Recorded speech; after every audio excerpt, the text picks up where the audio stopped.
सबसे पहले ये मैं आपको बता दूं कि जो है ये पूरा का पूरा जो मनूवर वॉरफेयर का एक ज़बरदस्त उदाहरण है 1971 कैंपेन इन ईस्टर्न पाकिस्तान। कई दिन ज़बरदस्त लड़ाई हुई, उसके बाद जो हमें सपोर्ट मिला मुक्ति बाहिनी का, मुक्ति योद्धास का, लोकल लोगों का, बांग्लादेश का। मार्च 1971 से इतनी ज़्यादा पूरे देश के अंदर पाकिस्तान आर्मी के खिलाफ जहर हो गया था, ऑपरेशन सर्च लाइट, जिसमें कि कहते हैं लाखों लोगों को मारा गया, 2 से 5 लाख औरतों का रेप हुआ, और जो थोड़े बहुत बुद्धिजीवी थे, इंटेलिजेंसिया था बांग्लादेश का, बंगाली, उनको गोलियों से मार दिया गया। या पाकिस्तान आर्मी ने एक जेनोसाइड किया था बांग्लादेश के अंदर। उसके बाद लोग टोटली पाकिस्तान आर्मी के खिलाफ थे। बहुत बड़ा लेसन है इसमें, बहुत बड़ा लेसन है इसके अंदर।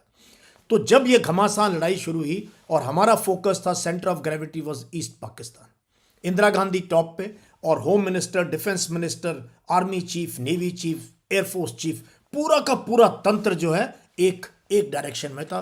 लड़ाइयाँ हमेशा होल ऑफ नेशन अप्रोच से लड़ी जाती हैं, वो जर्नैल नहीं लड़ते लड़ाई देश लड़ता है। प्लीज़, ये मैं बहुत बड़ी बड़ी बातें बता रहा हूँ, अब जिंगोइज्म और रेटोरिक में मत रहना, क्योंकि मैं वो बात बता रहा हूँ आपको।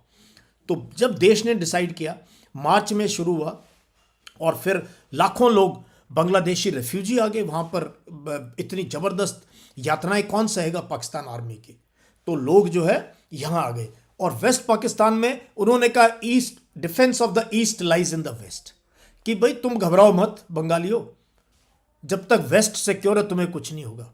तो ना यहाँ एयर एसेट्स थे, ना नेवी थी, और फौज को भी नियाजी को बोला, भाई तू कूट लोगों को और तू डिफेंड कर यहाँ। And there was no way, there was no flying, नहीं कर सकते थे हमारे ऊपर से। शिप्स का हमने रास्ता बंद कर दिया, बे ऑफ बंगाल से आ नहीं सकती शिप, पाकिस्तानी शिप इनकी मदद करने, हवाई जहाज से आ नहीं सकते, कौन मदद करेगा। तो चारों तरफ से जो है बांग्लादेश को हमने, हमारी फौज, हमारी नेवी, और दूसरे दिन तक, तीसरे दिन तक our air had total supremacy.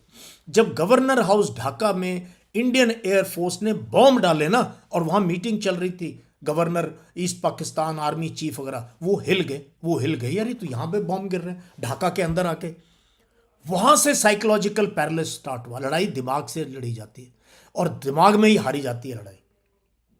तो वहां से शुरू हुआ। उसके बाद लोकल लोगों ने, बांग्लादेश के, ईस्ट पाकिस्तान के लोगों ने, मुक्ति बाहिनी, जो कि डेजर्टर्स थे पाकिस्तान आर्मी के, जिन्होंने छोड़ दी फौज, और यूनिट की यूनिट, कंपनी की कंपनी, बहुत से ऑफिसर्स पजामा कुर्ते में रातों रात वेस्ट पाकिस्तान से अपनी यूनिट्स को छोड़ के दे क्रॉस्ड ओवर टू इंडिया। फिर यहाँ से they went all the way. उनको, बहुत से लोगों को हमने हमारे पूरे ईस्टर्न उसके अंदर जो है ट्रेनिंग कैंप लगा रखे थे, जहाँ हम इनको ट्रेनिंग दे रहे थे, मुक्ति बाहिनी को कई महीनों से ट्रेनिंग दे रहे थे। ऑफिसर्स को कमीशन किया हमने। वो आज भी मुझे कई लोग मिले वहाँ जब मैं ढाका में था, उन्होंने मुझे बताया कौन सी, कोई राजपूत रेजिमेंट, कोई राजरेफ रेजिमेंट, कोई गार्ड्स रेजिमेंट, कोई बिहार रेजिमेंट, वो याद कर रहे थे कि हमें कौन सी यूनिट थी जिसने हमें ट्रेनिंग दी। तो ये सब हुआ। फिर जब लोग हमारे साथ जुड़े, उसके बाद कोलैप्स हो गए डिफेंसेस। फिर तंगेल एयर ड्रॉप हुआ एनिमी लाइंस के पीछे, और फिर मेघना में general Sagat Singh, the most brilliant military commander India has produce, most military commander. उनके बारे में मेरे यूट्यूब चैनल पे वीडियो देख लेना, आप, पता होना चाहिए, ऐसे लोग भी रहे। उन्होंने मेघना रिवर को पार कर, बहुत बड़ी उनकी नदियाँ, बांग्लादेश की नदियाँ हमारी तरह नहीं है।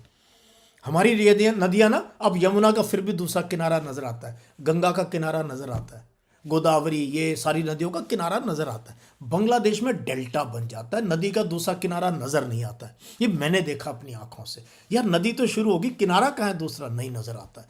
वो उनको ब्रिज नहीं कर सकते, कोई कैपेबिलिटी नहीं थी इतने बड़े बड़े ब्रिज लगाने की, लेकिन लोग साथ थे। और मेघना पे जो हेली ब्रिज बनाया जनरल सगत सिंह ने, और एयरफोर्स की मदद से हेलीकॉप्टर्स को यूज़ किया, PT-76 टैंकों को हमने जो है नदी में उतार दिया एम्फीबियस रोल में। तो वहां से 2 पैरा, यहां से जनरल सगत सिंह। तब तक कोई प्लान नहीं था ढाका जाने का, कोई प्लान नहीं था, किसी ऑर्डर में कभी भी नहीं था कि ढाका। इनफैक्ट जनरल सगत सिंह का एस्कोर कमांडर था, ऑक्यूपाई एरिया अप टू मेघना। He broke the orders, he said अब मौका है, चलो रेस टू ढाका। उधर से 2 पैरा SF, तो 2 पिंसर, ऊपर से रंगपुर दिनाजपुर से आमर का। और फिर लोगों ने जो हमारा सपोर्ट किया, लोकल लोग साथ मिल गए, तो फिर जो है, फिर जो है ढाका पहुंच गए 15 तारीख के आसपास ढाका के पास। फिर जनरल जैकब और जो है मैं नाम भूल रहा हूँ, मेजर जनरल जो एरिया कमांडर थे, जो कि हमारे डिफेंस अटैची रह चुके थे कराची में, उन्होंने एक लेटर लिख के भेजा जनरल नियाजी को। वो जानते थे दोनों एक दूसरे को कि भाई मैं मिलने आ रहा हूँ और अब टाइम बड़ा कम है आपके लिए। और फिर जब उनके ऑफिस में नियाजी के ऊपर ये पूरा का पूरा एपिसोड मैंने रेहान फजल बीबीसी करस्पॉन्डेंट हैं, विवेचना प्रोग्राम करते हैं, उनके साथ मैंने कवर किया। आप जरा देख लेना, सुन लेना वो, और घर वालों को भी सुना देना कि एक्चुअल हुआ क्या था 16 तारीख को, सरेंडर कैसे हुआ, कैसे डिसाइड हुआ। और यहाँ जगजीत सिंह अरोरा वॉज सरप्राइज्ड। उन्होंने मानेक शाह को फ़ोन किया, चीफ दिल्ली में बैठे थे, कि सर सरेंडर हो रहा है। मान गए वो सरेंडर के लिए। उन्होंने इंदिरा गांधी को बताया। इंदिरा गांधी फ़ोन जैसे ही आया, माने फ़ोन पटका नीचे, दौड़ती हुई गई पार्लियामेंट सेशन में थी। And prime minister of India announced कि भारत लड़ाई जीत गया। और ऐसा हर्षोल्लास भारत की पार्लियामेंट में हुआ। तभी तो उनको लोगों ने, अपोजिशन ने बोला ये दुर्गा है, ये नॉर्मल लीडर नहीं है इंदिरा गांधी। और थी भी वो अलग किस्म, ऐसा लीडर बहुत कम पैदा किए इस धरती ने, उन्होंने वो काम किया। तो पूरा डिप्लोमेटिक, पूरा डिफेंस, पूरा का पूरा everything in the government was align towards achieving this amazing thing. And then उन्होंने बोला मानेक शाह को, चीफ आप जाओ सरेंडर। ही सेड नहीं। देखो लीडर कैसे थे। ही सेड नहीं, मैं नहीं जाऊंगा, क्योंकि अगर पाकिस्तान आर्मी सरेंडर करती तो मैं जाता। वहां तो ईस्टर्न कमांड सरेंडर कर रही है पाकिस्तान की, तो ईस्टर्न आर्मी कमांडर जाए। इतनी ऐतिहासिक चीज, कोई और होता आज के जमाने का यस सर वाले पार्टी तो पहुंच जाते फोटो खींचने के लिए। लेकिन उनका नहीं, आई विल नॉट गो। मेरा प्रोटोकॉल है, अगर जो है जलियाया खान करता वहां पे, या उनके चीफ करते पाकिस्तान आर्मी के, तो मैं सरेंडर लेता। मैं इंडियन आर्मी चीफ हूं। उन्होंने कहा जगजीत सिंह अरोरा को आप जाए। जगजीत सिंह अरोरा अपनी वाइफ को लेके गए हेलीकॉप्टर में और लैंड किए वहां। और नियाजी को जैसे ही साइन किया रेस कोर्स में, नियाजी को हमारे ऑफिसर्स ने प्रोटेक्ट किया। हमारे ऑफिसर्स ने फटाफट नियाजी को प्रोटेक्ट करके स्टाफ कार में बिठाया और इनको ले गए प्रोटेक्शन में। और उसके बाद उनको फ्लाइट से लेके आए ढाका। और किस प्रकार से हमने पाकिस्तान के इन सैनिकों की जान बचाई, ये अपने आप में कमाल की चीज़ है। ये पॉडकास्ट अगर नहीं देखा ना आपने, फिर कुछ नहीं देखा, ये बता रहा हूँ आपको।